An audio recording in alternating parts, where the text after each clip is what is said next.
بسم اللہ الرحمن الرحیم۔ السلام علیکم ورحمۃ اللہ وبرکاتہ۔ ناظرین کرام، آج ہم حضرت مسیح موعود علیہ الصلوۃ والسلام کی کتاب کرامات الصادقین پر گفتگو آپ کی خدمت میں پیش کریں گے۔ ناظرین، اس گفتگو میں ہمارے ساتھ شامل ہیں محترم مولانا عبد المجید عامر صاحب اور ان کے ساتھ محترم مولانا مبشر احمد صاحب کالوں۔ عامر صاحب، حضرت مسیح موعود علیہ الصلوۃ والسلام کی کتاب کرامات الصادقین جو ہے، اس کے بارے میں آپ ہمارے ناظرین کو بتائیں کہ اس کے لکھنے کی کیا وجوہات اور اسباب تھے۔ بسم اللہ الرحمن الرحیم۔ یہ جنوری سن 1893 کی بات ہے، جب کہ اہل حدیث کے مشہور عالم مولوی محمد حسین صاحب بٹالوی نے ایک مضمون اپنے رسالہ میں جنوری 1893 میں شائع کیا،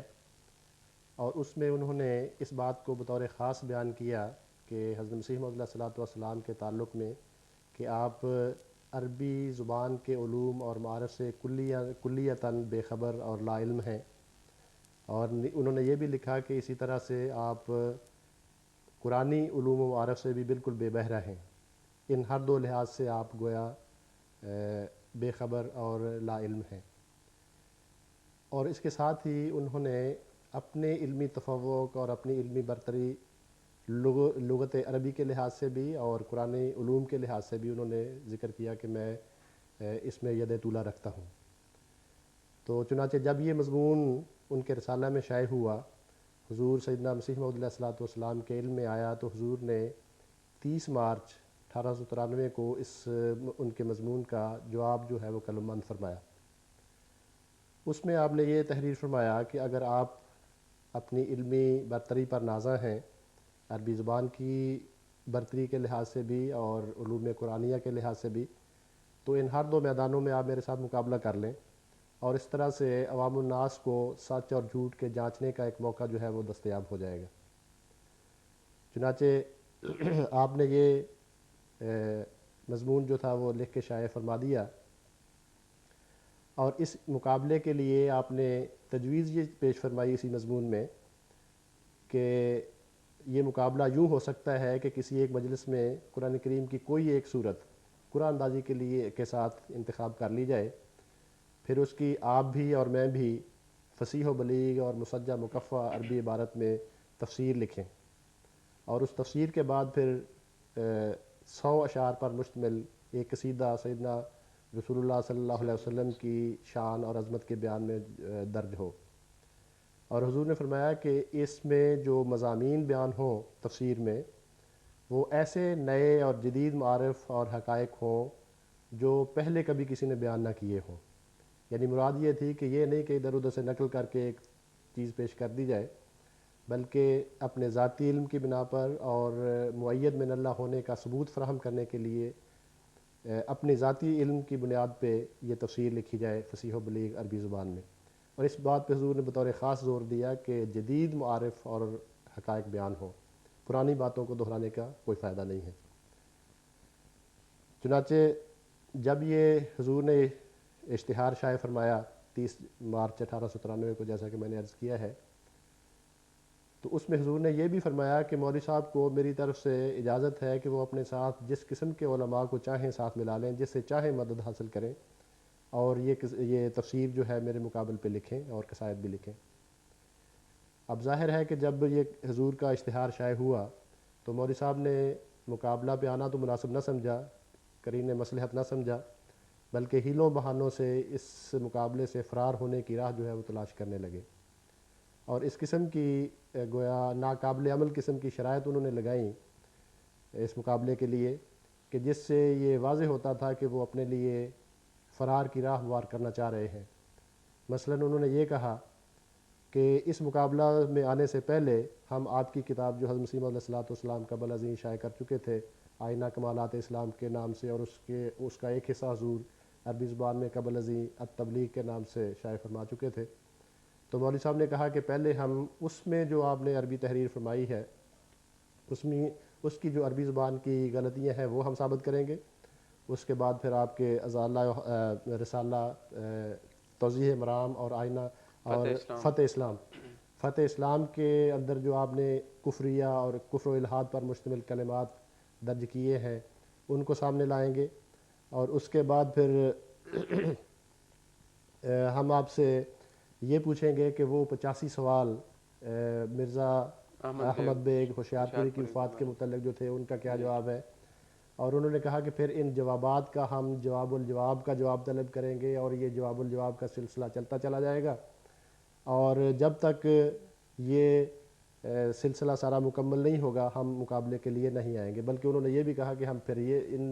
اس قضیہ کو طے کرنے کے بعد آپ سے یہ بھی پوچھیں گے کہ کیا آپ علوم مسمرزم اور جفر اور جادو ٹونے وغیرہ سے بھی واقفیت رکھتے ہیں کہ نہیں، اور پھر یہ بھی پوچھیں گے کہ کیا عربی لکھنا، عربی جاننا یا عربی میں تفسیر لکھنا آپ کے مؤید من اللہ ہونے کی کس طرح دلیل بن سکتی ہے۔ تو چنانچہ اس قسم کی انہوں نے شرائط جو تھی وہ عائد کی اور فرار کی راہ اپنے لیے گویا ہموار کرنے کی کوشش کی، یعنی بجائے اس کے کہ سیدھے سادھے مقابلے پہ آتے جیسا کہ انہوں نے فرمایا، تو یہ بے ایمانی کی جو شرائط ہیں وہ عائد کر دیں، عائد کر دی، اور پھر کہا کہ یہ سلسلہ چلتا چلا جائے گا، اس کے بعد پھر ہم دیکھیں گے کہ اس کے مقابل پہ ہم آتے ہیں کہ نہیں تفسیر نویسی کے مقابلے میں۔ تو گویا وہ مقابلے پہ نہیں آئے، خلاصہ ساری گفتگو کا یہ بنتا ہے کہ وہ مقابلے پہ نہیں آئے۔ لیکن دوسری طرف حضرت مسیح موعود علیہ السلام ظاہر ہے مولوی صاحب پر اور مولوی صاحب کے ہم نوا دوسرے علماء پر اتمام حجت کرنا چاہتے تھے، اور ان تمام اعتراضات کا جواب بھی حضور بیان فرمانا چاہتے تھے، ان الزامات کا جو مولوی صاحب نے اپنے جس مضمون کا میں نے ذکر کیا ہے اس میں انہوں نے بیان کیے تھے۔ تو حضور نے اتمام حجت کی خاطر اور ان اعتراضات کا جو اٹھائے گئے تھے مولوی صاحب کے خط میں، مولوی صاحب کے مضمون میں،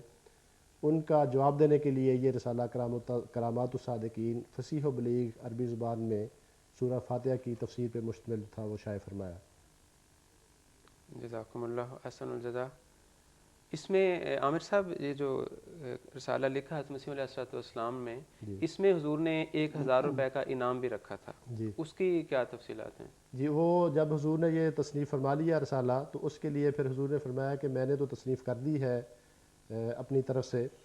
اور حضور نے فرمایا کہ اگر آپ لوگوں کو بھی مولوی صاحب کو مخاطب کر کے اور مولوی صاحب کے ہم نوا دوسرے علماء کو مخاطب کر کے کہ اگر آپ میں بھی اس بات پر قدرت ہے کہ آپ بھی کچھ عربی زبان میں میرے مقابل پہ لکھنے کی استطاعت رکھتے ہیں تو لکھیں، اور اس کے لیے حضور نے ان کو 1 ماہ کی مہلت دی کہ مولوی صاحب اپنے ساتھ جس عالم کو چاہیں ملا لیں، جہاں سے مدد چاہیں طلب کریں، اور 1 ماہ تک میرے مقابل پہ تفسیر لکھیں۔ اور پھر حضور نے فرمایا کہ جو بھی شخص اس کے بالمقابل میرے تفسیر کے بالمقابل تفسیر لکھ پائے گا اس کو میں اپنی طرف سے 1000 روپے بطور انعام پیش کر دوں گا۔ اور ساتھ ہی حضور نے یہ بھی فرمایا کہ اگر میری لکھی ہوئی تحریر میں سے کوئی شخص غلطیاں نکالنے کی، جیسا کہ پہلے مولوی صاحب دعویٰ کر چکے تھے کہ ہم آپ کے فلاں رسالہ میں سے غلطیاں نکالیں گے، ثابت کریں گے، تو حضور نے فرمایا کہ میری لکھی ہوئی تفسیر میں، میری لکھی ہوئی تحریر میں سے اگر آپ کوئی شخص بھی کوئی غلطی نکالنے کی استطاعت رکھتا ہو تو ہر ایک غلطی اس کے نکالنے پر ہم اس کو 5 روپے ہر غلطی پہ ان کو پیش کر دیں گے۔ اور بڑی تحدی کے ساتھ، بڑے ایک چیلنج کے انداز میں حضور نے فرمایا کہ مجھے اللہ تعالیٰ نے قبل ازیں خبر دے دی ہے کہ کوئی بھی ان میں سے، ان مخالفین میں سے، اس قسم کی تفسیر یا تحریر لکھنے پہ قادر نہیں ہو سکے گا۔ بلکہ حضور نے اپنے اس الہام کا بھی ذکر فرمایا کہ اللہ تعالیٰ مجھے قبل ازیں الہاماً بتا چکا ہے، انی مہین من اراد احانتہ کا، کہ مولوی صاحب ہوں یا ان کے کوئی اور ہم نوا ہوں، جو بھی میرے مقابل پر تفسیر لکھنے کی کوشش کرے گا اللہ تعالیٰ اس کو اس ارادے میں ناکام و نامراد رکھے گا، خائب و خاسر رکھے گا، اور کبھی بھی وہ لکھنے پر قادر نہیں ہو سکیں گے۔ اور اس سے پہلے حضور یہ بیان فرما چکے تھے اپنے اس خط میں یا اس اشتہار میں کہ اگر مولوی صاحب کی لکھی ہوئی تفسیر منصفین کے نزدیک میری تفسیر سے بڑھ کر ہو، بلکہ یہاں تک فرمایا کہ میری تفسیر کے برابر بھی اگر ہو منصفین کی رائے میں، تو میں اپنی غلطی کو، اپنی خطا کو تسلیم کر لوں گا اور اپنی تمام کتابیں جلا ڈالوں گا۔ لیکن دوسری طرف فرمایا کہ اگر واضح طور پر مجھے اللہ تعالیٰ غلبہ عطا فرمائے اس تفسیر نویسی میں، تو پھر مولوی صاحب کو بھی چاہیے کہ وہ اس جلسے میں کھڑے ہو کر، جس میں کہ یہ تفسیریں ہر دو فریق اپنی اپنی پڑھ کے سنائیں اور قصیدے بھی، تو اس جلسے میں کھڑے ہو کر وہ بھی اس بات سے توبہ کریں اور وہ اپنے جو الفاظ ہیں میرے متعلق انہوں نے کفر و الحاد وغیرہ کے الفاظ جو استعمال کیے ہیں ان سے توبہ کریں۔ تو یہ تھا حضور کا چیلنج کہ اگر میرے مقابل وہ تصویر نویسی کی قدرت رکھتے ہوں یا کوئی بھی لکھ پائے تو میں اس کو 1000 روپیہ، اور دوسری طرف میری تصویر میں سے کسی ایک غلطی کے نکالنے پر بھی ہر ایک غلطی پر 5 روپے مزید ہم ان کو دیتے چلے جائیں گے۔ یعنی گویا کہ ان کی ایک طرح سے ان کی غیرت کو جو ہے وہ بیدار کرنے کی کوشش جی کی ہے جی کہ کہاں اس طرح کا یہ اعتراض کرتے ہیں یہ کہ آپ کو تو علم عربی ویسے ہی ناواقف ہیں جی اور قرآنی علوم تو بہت دور کی بات ہے، اور جی دعویٰ آپ نے کیا ہے معمور من اللہ ہونے کا، یہ جی امام مہدی ہونے کا، درست۔ تو اس کو سامنے رکھتے ہوئے اسی جی لیے حضور نے فرمایا نا کہ ایک تو یہ ہے کہ میرے بالمقابل سورہ فاتحہ کے جدید حقائق پہ مشتمل عربی زبان میں فصیح و بلیغ تفسیر لکھیں تاکہ قرآن کریم کے معارف کسی انسان کو خدا نے سکھائے وہ بھی دنیا پہ آشکار ہوں، اور دوسرے یہ کہ میری کتابوں کی نکتہ چینی سے پہلے اپنی بھی تو نکتہ نمائی واضح کریں، اور وہ نثر کے ساتھ ساتھ میرے بالمقابل اپنی نظم میں بھی اپنے ملکے کا اظہار کریں۔ اس مقصد کے لیے بھی حضور نے اس میں 4 قصیدے تصنیف فرمائے ہیں جو تقریباً 650 سے زائد اشعار پہ مشتمل ہیں۔ تو ان کے اس اعتراض کے جواب میں، ان کے اس پروپیگنڈے کو زائل کرنے کے لیے دونوں باتوں پہ حضور نے زور دیا کہ نظم میں بھی مقابلہ کریں اور نثر میں بھی مقابلہ کریں۔ محض گھر بیٹھ کے کہ اپنا تو کچھ نہیں کرنا اور دوسرے پہ اعتراض و نکتہ چینی کرنا، یہ کوئی خوبی کی بات نہیں۔ جزاکم اللہ۔ مولانا ابھی آپ نے فرمایا کہ جدید معارف اور حقائق ہونے چاہیے، تو یہاں یہ سوال پیدا ہوتا ہے کہ پہلی جو اتنی ساری تفسیریں بزرگوں نے لکھی ہیں، کیا وہی صرف نئی معارف سے قرآن مجید میں اور کوئی ہیں کہ ضروری ہے کہ اور بھی کوئی جدید اور نئے معارف قرآن مجید میں ہوں؟ بات یہ ہے کہ قرآن کریم خدا کا کلام ہے، اور خدا تعالیٰ کا ہر کام، خدا کی ہر صفت، اس میں بے نظیری کی خصوصیت پائی جاتی ہے۔ جو چیز بھی خدا کی صفت کے نتیجے میں ظہور پذیر ہوئی، اس کے کمالات، اس کے خواص، اس کے عجائبات غیر محدود ہیں۔ مثلا مکھی ہے، مچھر ہے۔ اگر پوری دنیا کے سائنسدان مل کر مکھی کے عجائبات پہ، مچھر کی خصوصیات پہ تحقیق کرتے چلے جائیں تو دنیا ختم ہو جائے گی، لیکن مکھی اور مچھر کے عجائبات کی تحقیق بھی ختم نہیں ہوگی۔ ایک پتا ہے، اس پتے کے خواص پہ تحقیق کرتے چلے جائیں تو پتے کے خواص بھی ختم نہیں ہوں۔ ایک جو کا دانہ ہے،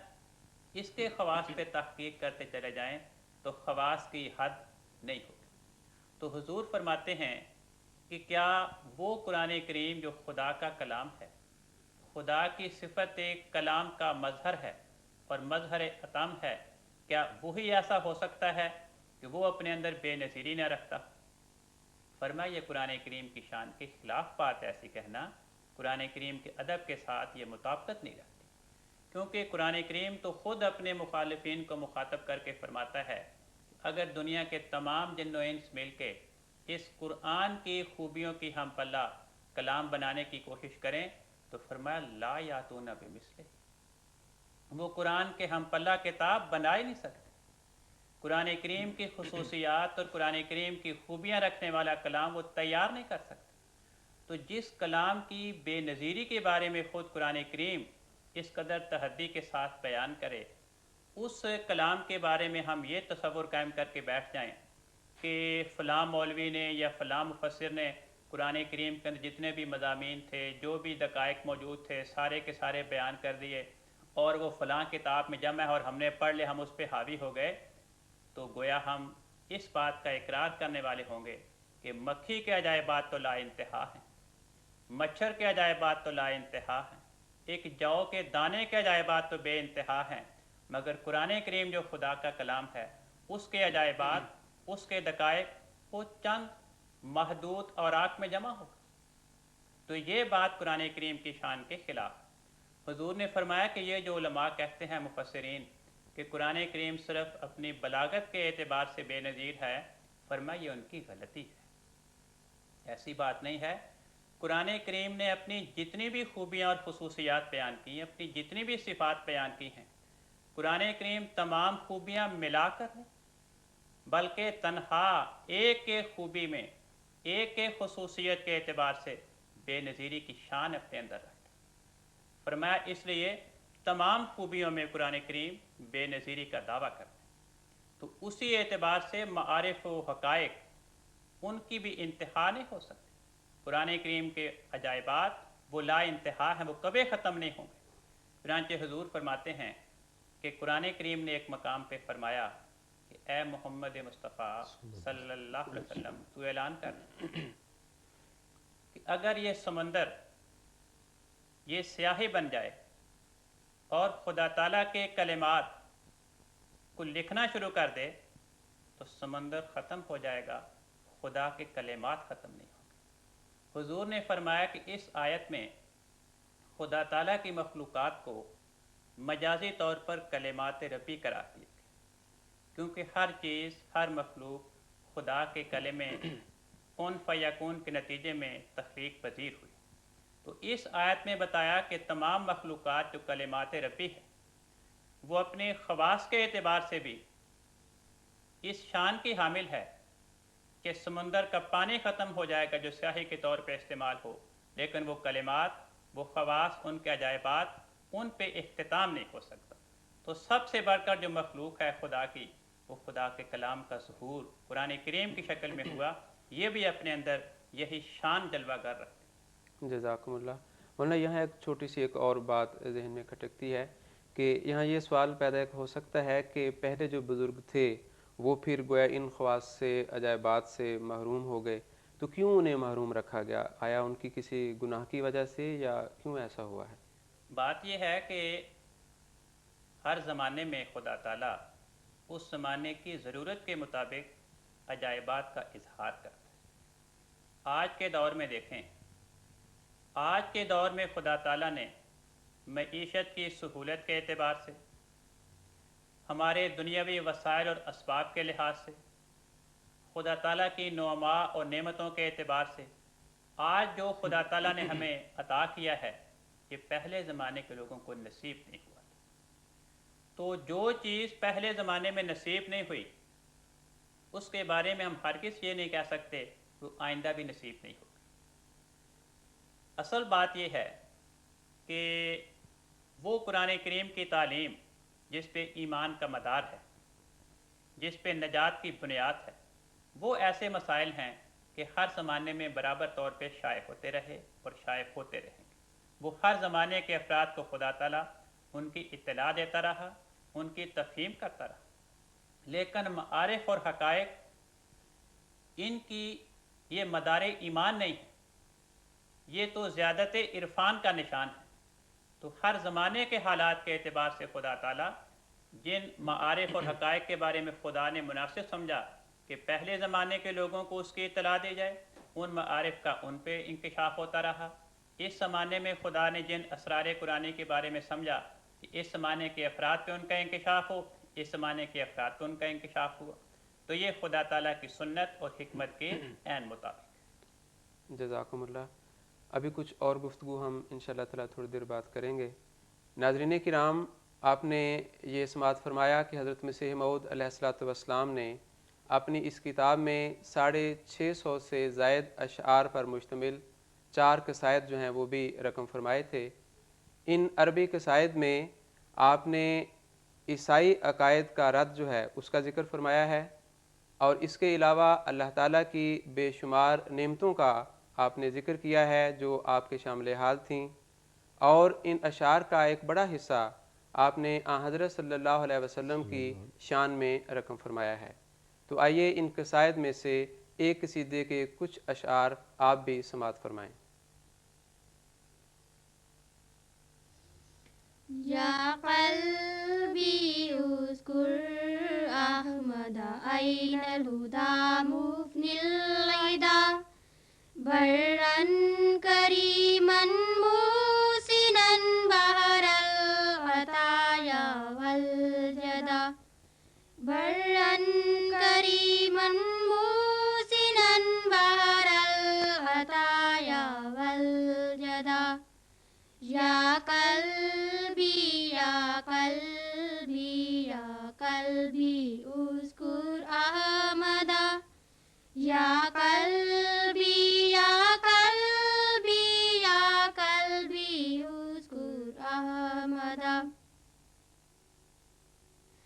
بدر منير ظاهر في كل وصف حمدا إحسانه يشبه القلوب وحسنه يروي الصدى إحسانه يشبه القلوب وحسنه يروي الصدى يا قلبي يا قلبي يا قلبي اذكر أحمدا يا قلبي يا قلبي يا قلبي اذكر أحمدا الظالمون بظلمهم قد كذبوه تمردا والحق لا يسع الورى إنكاره لما بدا والحق لا يسع الورى إنكاره لما بدا يا قلبي يا قلبي يا قلبي اذكر أحمدا يا قلبي يا قلبي يا قلبي اذكر أحمدا یا قلبی اذکر احمدا، اے میرے دل تو حضرت محمد مصطفیٰ احمد مجتبیٰ صلی اللہ علیہ وسلم کا ذکر کر۔ حضرت صلی اللہ علیہ وسلم کی مدح اور شان میں آپ نے حضرت مسیح موعود علیہ الصلوۃ والسلام کے نعتیہ قصیدے کے کچھ اشعار سماعت فرمائے۔ اب ہم اپنے سوالات کا سلسلہ دوبارہ شروع کرتے ہیں۔ محترم مولانا کارون صاحب، آپ سے یہ درخواست ہے کہ حضرت مسیح موعود علیہ الصلوۃ والسلام نے اپنی اس کتاب کرامات الصادقین میں قرآن مجید کی تعلیمات کا اور تورات اور انجیل کی تعلیمات وغیرہ کا موازنہ کرتے ہوئے چند باتیں یہ اٹھائی ہیں۔ مثلاً آپ نے ایمان کے نتائج کے اعتبار سے قرآن کریم اور تورات اور انجیل کا موازنہ کیا ہے، تو اس کے بارے میں آپ ہمارے ناظرین کو کچھ بتائیں۔ حضور فرماتے ہیں کہ قرآن کریم نے اپنی ایک خوبی یہ بیان فرمائی کہ وما ہوا علی الغیب بظنی، کہ قرآن کریم خدا کی ایسی کتاب ہے جو غیب کی باتیں بیان کرنے کے سلسلے میں بخیل نہیں ہے۔ فرمایا اس میں دو باتوں کا اظہار کیا گیا ہے، ایک تو یہ کہ قرآن کریم خود امور غیبیہ سے بھرا پڑا ہے، اور دوسرے یہ کہ یہ اپنی فیض رسانی میں بخل سے کام نہیں لیتا۔ اس کے سچے پیروکار وہ اس کی سچی اتباع کے فیضان کے نتیجے میں خدا کی طرف سے امور غیبیہ کثرت کے ساتھ پاتے ہیں۔ فرمایا یہ جو لفظ بخیل استعمال کیا گیا، لفظ بخیل استعمال کر کے یہ بتانا مقصود ہے کہ اس زمانے میں قرآن کریم کے سوا باقی کتابیں وہ اپنے پیروکاروں کو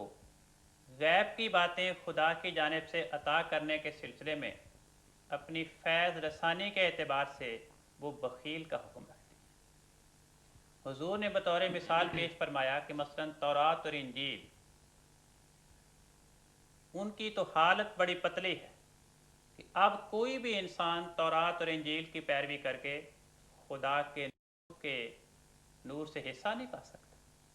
فرمایا مثلاً دیکھیں انجیل میں لکھا ہے کہ جو عیسائی ایماندار ہوگا وہ مجذوموں پہ، لنگڑوں لولوں پہ، مادرزاد اندھوں پہ ہاتھ رکھے گا، وہ شفا یاب ہو جائیں گے۔ عیسائی ایماندار اگر اس کے اندر رائی کے دانے کے برابر بھی ایمان ہوگا، کامل ایمان تو بڑی اونچی بات ہے، اگر رائی کے دانے کے برابر بھی ایمان ہوا کسی عیسائی ایماندار میں، تو انجیل کہتی ہے کہ اس کے کہنے سے، اس کی بات مان کر پہاڑ اپنی جگہ سے سرک جائیں گے۔ عیسائی ایماندار زہر پئیں گے اور محفوظ ہیں۔ حضور فرماتے ہیں کہ آج ہم اس عیسائی کا چہرہ دیکھنا چاہتے ہیں جو ان انجیل کی بیان کردہ رائی کے دانے کے برابر ایمان کی علامات کا بھی اپنے وجود میں دنیا کو مشاہدہ کرا سکے۔ تو حضور نے فرمایا کہ جب تک کوئی عیسائی اپنے اندر یہ ایمان کی نشانیاں ثابت نہیں کرتا، اپنے آپ کو سچا عیسائی ثابت کرنے کے لیے تیار نہیں ہے، اس وقت تک اس کا لوگوں کے ساتھ دین کی سچائی کے بارے میں بحث کرنا یہ اسے حق نہیں پہنچتا۔ فرمایا ہماری جماعت کے افراد کو عیسائیوں سے دوران گفتگو عموماً اس بات پہ زور دینا چاہیے کہ ہم اس سے پوچھیں کہ تم کون سے دین کی طرف ہمیں بلاتے ہو۔ اگر تم ہمیں انجیلی دین کی طرف بلاتے ہو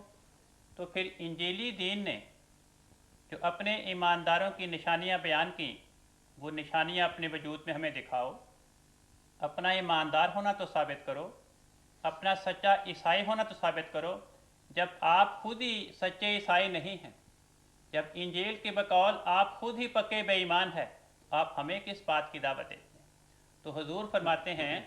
کہ مسیح علیہ السلام نے رائی کے دانے کے برابر کا فکرہ استعمال کر کے ہمیں یہ سمجھایا کہ اس زمانے کے عیسائی سارے کے سارے بے ایمان، اور ساتھ ہی ہمیں یہ بتا دیا کہ اے لوگو، جس زمانے میں انجیل کی طرف منسوب ہونے والے عیسائیوں میں یہ علامات موجود نہ رہیں تو اس زمانے میں ان علامات کا مفقود ہونا اس بات کا پیغام ہوگا کہ اس زمانے کے سارے عیسائی بے ایمان ہو چکے ہیں۔ دراصل بات یہ ہے کہ حضرت رسول پاک محمد مصطفیٰ صلی اللہ علیہ وسلم کے ظہور سے پہلے عیسائی قوم میں ایسے کامل افراد، ایسے خواص، ایسے اولیاء موجود تھے جن کے اندر انجیل کی بیان شدہ علامات ایمان پائی جاتی تھی، ان سے خوارق کا ظہور ہوتا تھا، لیکن حضرت رسول پاک صلی اللہ علیہ وسلم کی آمد پر آپ کے انکار کی سزا کے نتیجے میں وہ خدا کے اس نور سے محروم ہو۔ جزاکم اللہ۔ عامر صاحب، اس کے ساتھ ساتھ حضرت مسیح موعود علیہ السلام نے تعلیمات کے حوالے سے تورات، انجیل کی تعلیم اور قرآن کی تعلیم کا موازنہ کیا ہے، اس پر آپ کچھ روشنی ڈالیں۔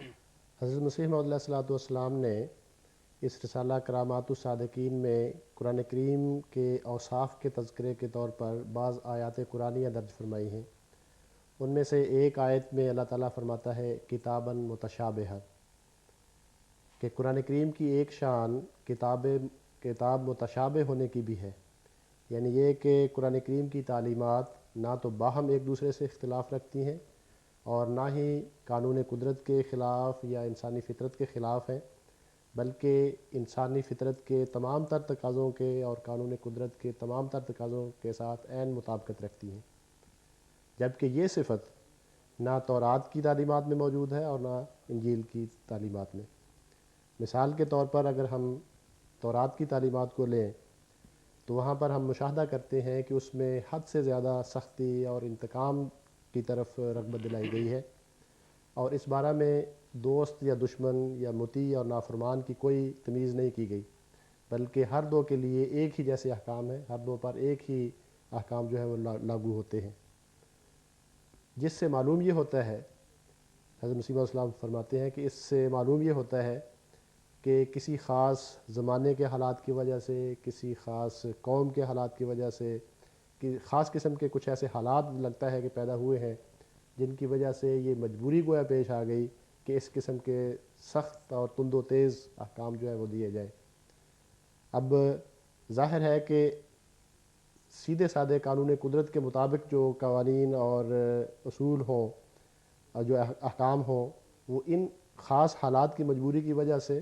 یہود کو فائدہ نہیں دے سکتے تھے، اس وجہ سے حضور فرماتے ہیں کہ اس قسم کے سخت قانون بنانے کی ضرورت پیش آئی۔ اندرونی طور پر اگر تورات کی تعلیمات کو دیکھیں تو وہاں بھی ہم دیکھتے ہیں کہ خود اپنی قوم کے لوگوں کے ساتھ بھی اسی قسم کا سخت رویہ اختیار کیا گیا ہے، اور انتقامی احکام ہی ہمیں عام طور پہ نظر آتے ہیں۔ گویا عفو درگزر اور رحم اور ملاطفت کا جو تصور ہے وہ یہود کے لیے یوں سمجھنا چاہیے کہ گویا حرام کی طرح سے ہو گیا، اور بیرونی طور پر بھی اگر دیکھیں تو وہاں بھی یہی سختی اور یہی درستی جو ہے وہ ہمیں جھلکتی ہوئی نظر آتی ہے۔ چنانچہ مخالفین اور نافرمانوں کے دیہات کے دیہات، شہروں کے شہر تباہ و برباد کر دیے گئے ان تعلیمات کے نتیجہ میں، اور لاکھوں بچے، بوڑھے، نوجوان، عورتیں تہہ تہہ کر دیے گئے۔ اور دوسری طرف اگر تعلیمات انجیل کی تعلیمات کی طرف ہم دیکھیں تو ان میں اس کے برعکس حد سے زیادہ نرمی اور عفو درگزر کی تعلیم دی گئی ہے۔